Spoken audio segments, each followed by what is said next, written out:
Good morning everyone. Today I'm going to do a short tutorial on how to recolor a custom content item using Sims 4 Studio and Paint.net. Both of these things are free. I highly recommend both of them. Because this is a custom content item, I've actually already gone into my mods folder and saved and copied the item and loaded it into my Sims 4 Studio mods folder. As you can see, this is what I'm going to be recoloring, the Veranka mattress for single bed. This is a separated mattress.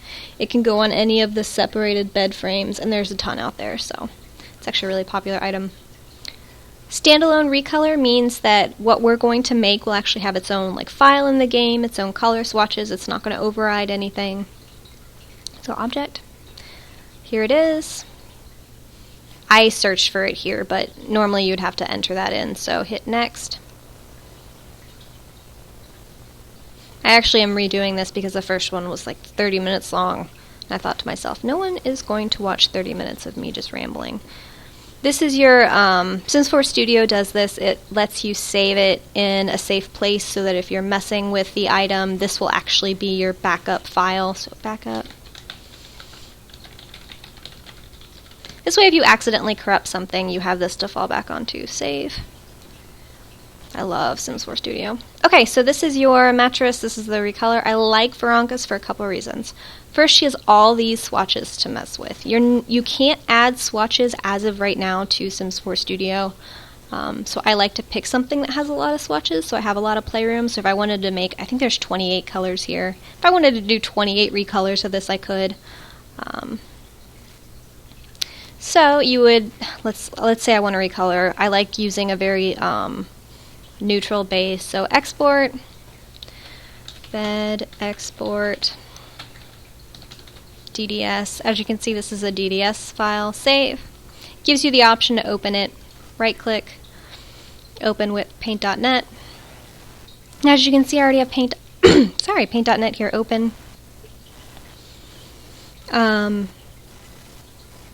To recolor this, I'm going to make a second layer. I'm going to use my little guy here. I want to recolor both the mattress and the pillow, so I'm going to make this box. Come over here. This is Alina's Jewel Tone palette. You can just use your picker, this color picker right here. I'm going to do this, this color green. Yeah, this is the one where I had the box drawn. So, zooming in really close, I want to make sure that this is where it's supposed to be because I want this and this to maintain white. I want it to stay white. Paint. Fill it in. Same thing over here. I want to make sure the pillow is filled in. Okay, so you're like, that doesn't look right. No. So you're going to go to layer 2. You want to edit this setting. Couple things that you can do here. Oh, buttons. If I hit Control and negative button on the, not when I'm in this, Control negative button will zoom out, Control positive button zooms in. So layer 2. Go down here to properties. Right now it's in normal. This is completely opaque. If I wanted to mess with the transparency, I could. You've got a couple options here. Multiply. I always typically use multiply. I really like the way it comes out. As you can see, it's nice and saturated, especially if you have a neutral gray on the underside. Works out great. And you could come in here and you could mess with the settings, adjustments, brightness and contrast. Does kind of, oh, cancel. If you want to only adjust the brightness and contrast on an item, you make a box around it. Adjustments. Brightness and contrast. As you can see, it's only going to change that pillow. Let's say I want to make the pillow a little bit lighter. Cool. Last step here is going to be to merge down. That's kind of really important. File, save as, green mattress, save. Okay. Going to Sims 4 Studio. I go up to this first swatch here. You usually import whatever it was that you just made. I made this. And as you can see, there you have it. As you can see, it left everything. So it left all these nice wrinkles. It left sort of the texture of the bed, which I really like. Now I'm going to do a pattern. So let's open up that gray bed again.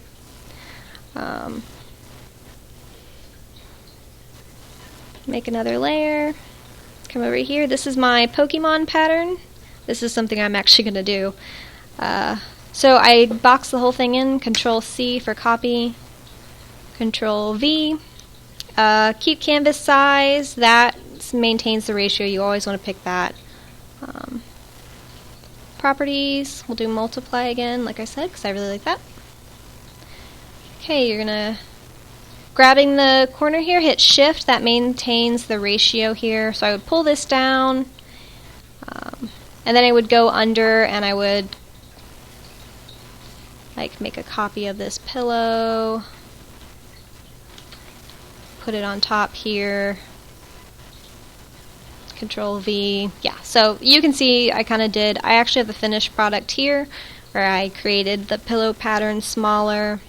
File, save as, Pokemon bed. Save, yes. Okay.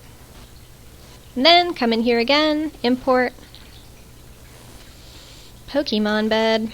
Okay, so those are my two beds that I made. I want whatever my item was in this game to only have those two colors. So I would go through here and I would remove all the extra swatches. If you don't, it'll have that original person's recolors, whatever they were.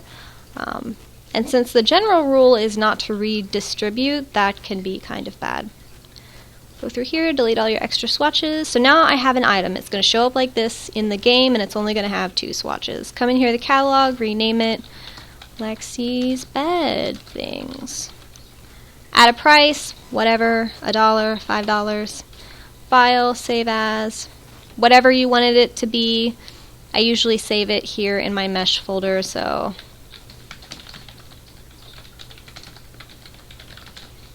there you go. Save. The last and final step, and the most important step, is that you're going to go in and you're going to file, save as, into your mods folder for Sims 4, and then go into the game and test it. You want to make sure that it looks right, that the shadows look right, that your Sims can interact with it. You want to make sure, even for recolors, that it looks like you want it to. That's super important. I've seen a lot of content lately that has clearly not been tested in game. It looks a little ridiculous. Okay, that's it, guys. Thanks for listening. I'll do another tutorial on the basics of like Photoshop and doing this. But that's it. Again, all you need for this is Sims 4 Studio and Paint.net. Both of them are absolutely free. Thanks for listening.